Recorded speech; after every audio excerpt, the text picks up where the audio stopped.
Hi everyone, this is Joanne. And Tom. Hello everybody. Welcome to Real Talk with Tom and Joanne. Excellent. So we're talking about another fun topic today because the market, we are still in what they call a seller's market. Correct. So Yep. Tom, how would you describe a seller's market? A seller's market is typically what we see are multiple offers on properties, which kind of indicates it's a seller's market, or we see things selling for over list price, right? What somebody's asking. So it is a seller's market. Mm-hmm. I know a lot of people are hearing things about interest rates and economy and everything else. Trust me, it's a seller's market. We still have multiple offers. Yeah. It's a very good market, especially if you're thinking of selling your home. It's a fantastic It's time. a great time, right? Yeah. If there's nothing out there, and we still have buyers from years ago Right. that couldn't find anything because the market was that hot. There's still pent-up demand. The interest rates are what they are. It's changed some people's affordability, but they're still buying. Yeah, they're absolutely. So today we're going to talk about, because if you're a buyer, if there are multiple offers, how can you get your offer accepted? And guess what? It's not just going over the asking price. There are so many things. We could probably sit here for hours and talk about very specific things, but today we have 8 tips for you. Yeah. So we're going to talk about 8 tips. And again, I love what you said. It's not always about the price. Just remember, this is somebody's home, right? Yeah. And they're going to make decisions of what's best for their timeline. It's not always about the money. Sometimes it's about the emotion of selling their home. Yeah. You know, it's certain timelines that you honor timelines that they request. And they may take less from you if you would give them more time to move out of their home. Absolutely. So it's good. But always remember that. That's very important to understand. This is somebody's home. Yeah. So respect it. So we're going to talk about 8 tips today. So what we're going to do, we're going to run through the 8 tips for you, and then we're going to dig into a few of them for you. Yeah. But in future podcasts is where we're going to dig into things like when we talk about escalation clause. That's not something we can just buzz right over. Okay. So let's talk about the 8 tips. Yeah. What do we have? What's our first tip? So the first tip is, and we've mentioned this on other podcasts. Why? Because this is so important. Buyer's consultation. And you might be thinking, I don't have time for a buyer's consultation. It's so important. And it actually saves people. And I've had a lot of clients share with me, wow, it saved a lot of time. And we've actually found homes quicker. Everyone understands the process and what we need to do next. So, and in the buyer's consultation, we'll really dive deep into really how to make that winning offer. I call it a winning offer checklist, if you will. And then also just the whole process of it. So that's a great point. So we have, number 1 is going to be a buyer consultation. Okay. Number 2 is you're going to get a loan commitment versus a pre-qualification. Now I'm not going to dive into all these now. I want to give you the 8 tips. Okay. So number 3, this seems simple. Respect the seller's home. You know, they're watching, right? This is their home. Most of them are recording you. Okay. So be respectful of their home. Number 4, communication. So communication doesn't mean text back and forth from realtor to realtor, buyer to seller. This is talking about communicate, talk to each other, okay, about what's going on. How can I communicate with another realtor to help position us in the best light to the seller? So communication. Use an escalation clause. Now, if you've never heard of this, that's okay. This is new. This became new in the hot sellers market over the last couple of years.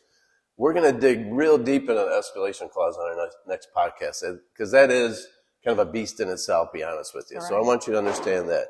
An appraisal gap. I've been doing this over 30 years.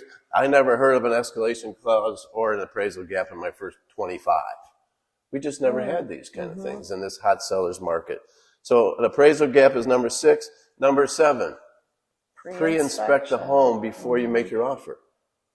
That's a podcast in itself to explain. How can I position myself in the best light to the seller by removing an inspection addendum? Okay, so we'll talk about that further. And then submit your offer as a backup. So maybe you won't win the first time around, but we see a lot of properties go live, go under contract, and then come back on the market. And I'll tell you why that a lot of those happen, Joanne. I think a lot of those happen because they don't do step 1. They don't have a good qualified buyer presentation, consultation. So let's talk about that buyer consultation. We just talked about 8 different things. What do we do in the buyer consultation? We dig into each one of these things. We explain each one of these things. Right. We talk about your needs as a buyer, what you're looking for. I know that might seem very simple, and it is, but we really dive deep into that, and we really talk about the process. I wish many years ago, before I became a realtor, I wish I had that. Right. No one really explained anything to me. I did not know what was next. It seems like today somebody will see a house up for sale, just go online, and we have a podcast about how you should choose your realtor before you choose your home. Please listen to that, because that's why this is so important.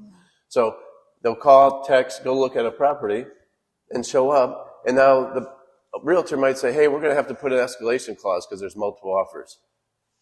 You as a buyer are looking at them like, I have no idea what you're talking about.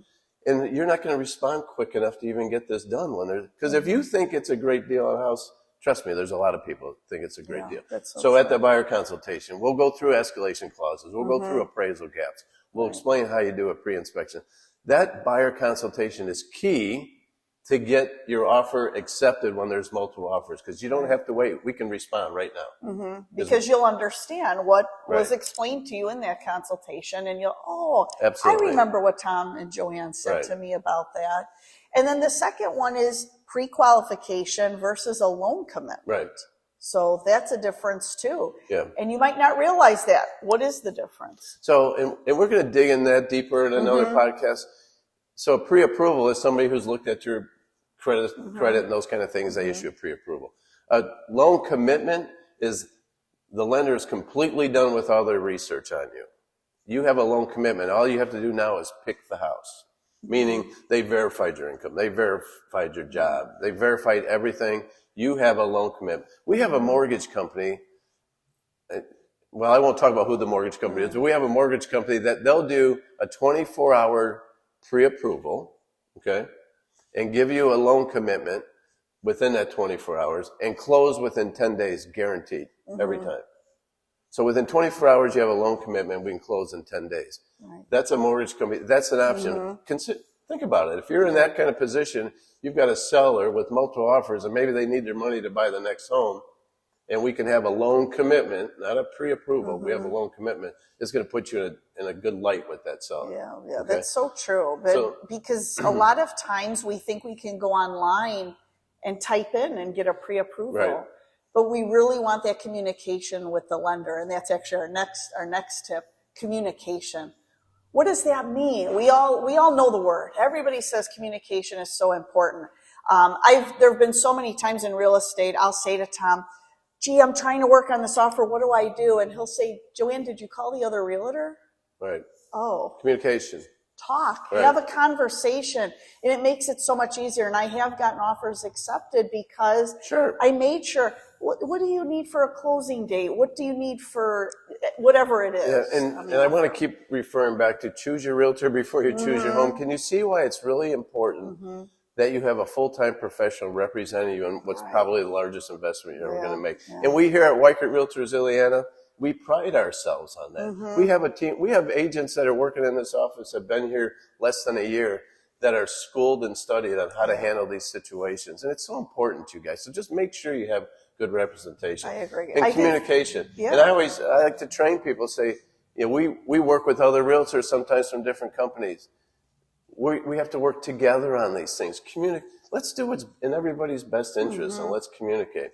So we'll find out things about the seller that we can position our offer that meet their needs, that they might consider ours, even though our price might be a little bit different. So communication, and respecting the seller's home. So those four, when I say respect the seller's home, this is somebody's home. Like if you schedule an appointment to go show the home, be on time and respect the home. We as real estate professionals, we usually show up before you. We're going to turn the lights on. We're going to open the blinds. We're going to maybe adjust the climate in there if we need to. We're going to make the home look nice for you when you get there.